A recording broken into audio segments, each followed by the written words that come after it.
सुंदरवन के एक कोने में मूसलाधार बारिश हो रही थी।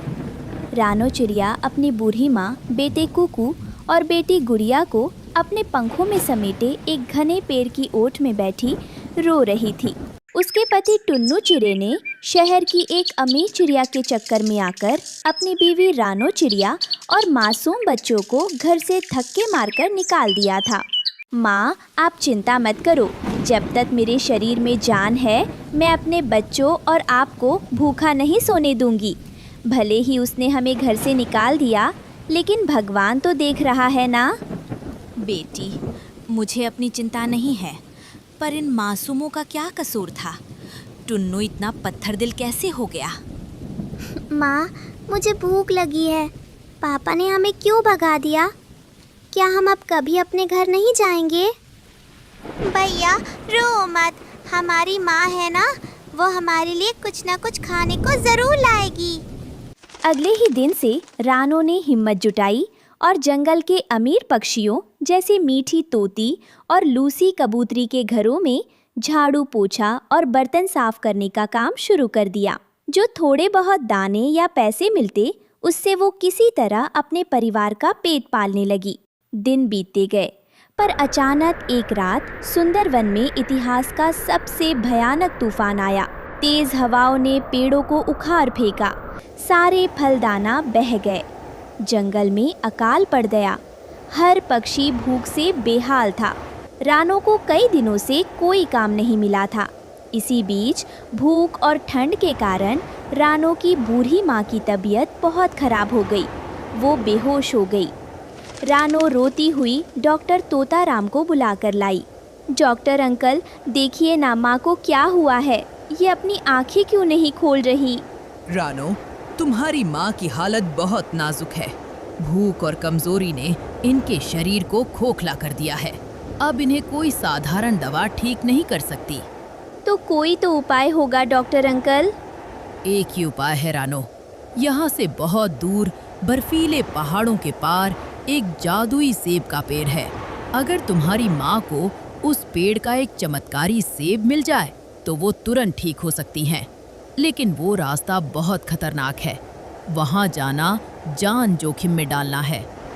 मेरी माँ ने मुझे पालने के लिए अपनी पूरी जिंदगी लगा दी। आज अगर उनकी जान बचाने के लिए मुझे यमराज से भी लड़ना पड़े तो मैं पीछे नहीं हटूंगी। मैं जादुई सेब लेकर आऊंगी।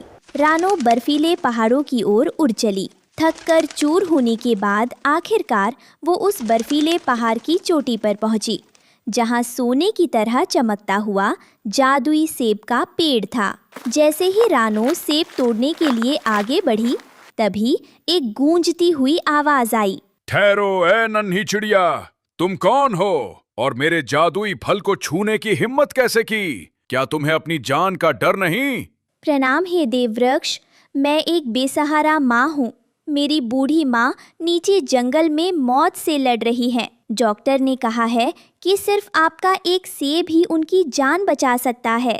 दया, मैं इतनी आसानी से किसी को फल नहीं देता। तुम्हें मेरे 3 सवालों के सही जवाब देने होंगे। अगर तुम हार गई तो तुम यही बर्फ बन जाओगी। क्या तुम्हें मंजूर है? मुझे मंजूर है। मेरी माँ की जिंदगी के आगे मेरी जान कुछ भी नहीं। पूछिए महाराज। तो मेरा पहला सवाल सुनो। इस दुनिया में सबसे बड़ा योद्धा कौन है? एक माँ। एक माँ अपने बच्चों और परिवार के लिए पूरी दुनिया से लड़ सकती है, हर दर्द सह सकती है। इसलिए माँ से बड़ा कोई योद्धा नहीं। उचित उत्तर। अब दूसरा सवाल। वो कौन सी चीज है जो बांटने से कभी कम नहीं होती बल्कि और बढ़ती है? ज्ञान और सच्चा प्रेम। आप जितना दूसरों को प्यार और ज्ञान देंगे, वो उतना ही आपके पास लौट कर आएगा। बहुत अच्छे। अब मेरा आखिरी और सबसे कड़ा सवाल। अगर तुम्हें धन दौलत और अपने परिवार के स्वाभिमान में से किसी एक को चुनना हो तो तुम क्या चुनोगी? मैं अपने परिवार का स्वाभिमान चुनूंगी। बिना स्वाभिमान के महल भी एक पिंजरा है और स्वाभिमान के साथ एक पेड़ की डाली भी स्वर्ग है। धन्य हो रानो चिड़िया। तुम्हारी ममता, तुम्हारी बुद्धिमानी और तुम्हारे संस्कारों ने मेरा दिल जीत लिया। तुम परीक्षा में सफल हुई। ये लो जादुई सेब, इससे तुम्हारी माँ तुरंत भली चंगी हो जाएंगी। पेड़ से एक बड़ा चमकदार लाल सेब टूटकर रानो के सामने गिर गया। और सुनो रानो, तुम्हारे पास रहने को घर नहीं है ना? मैं तुम्हें एक छोटा सा जादुई सेब देता हूँ। जब तुम अपनी सूखी डाली पर जाकर इसे रखोगी तो ये एक आलीशान जादुई सेब के घर में बदल जाएगा, जहां तुम्हें कभी भूख और दुश्मनों का डर नहीं रहेगा। आपका कोटि कोटि धन्यवाद हे देव। आपने मेरे परिवार को जीवन दान दे दिया। रानो अपनी चोंच में बड़ा जादुई सेब और अपने पंजों में छोटा जादुई सेब का घर दबाकर तेजी से सुंदरवन की तरफ वापस उड़ रही थी।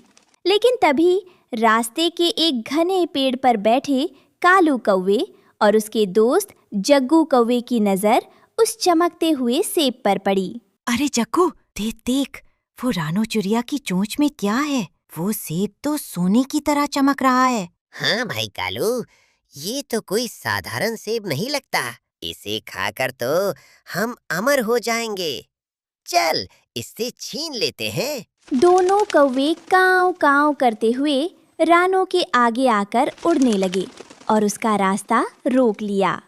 ए रानो चिड़िया, रुक, कहाँ भाग रही है? ये चमकीला सेब चुपचाप हमारे हवाले कर दे, नहीं तो तेरे पंख नोच डालेंगे। नहीं, ये मेरी माँ की दवाई है। दूर हटो मेरे रास्ते से। अरे बढ़ियाई माँ की दवाई वाली, चुपचाप दे इसे। जग्गू कौवे ने रानो के पंख पर चोंच मारी। रानो दर्द से करा उठी, लेकिन उसने सेब को नहीं छोड़ा। उसने हिम्मत नहीं हारी। हे जादुई सेब, मेरी रक्षा करो, मुझे मेरी माँ तक पहुँचना है। जैसे ही कालू कौवे ने दोबारा रानो पर हमला करने के लिए हाथ बढ़ाया, जादुई सेब से एक बहुत तेज लाल रोशनी निकली।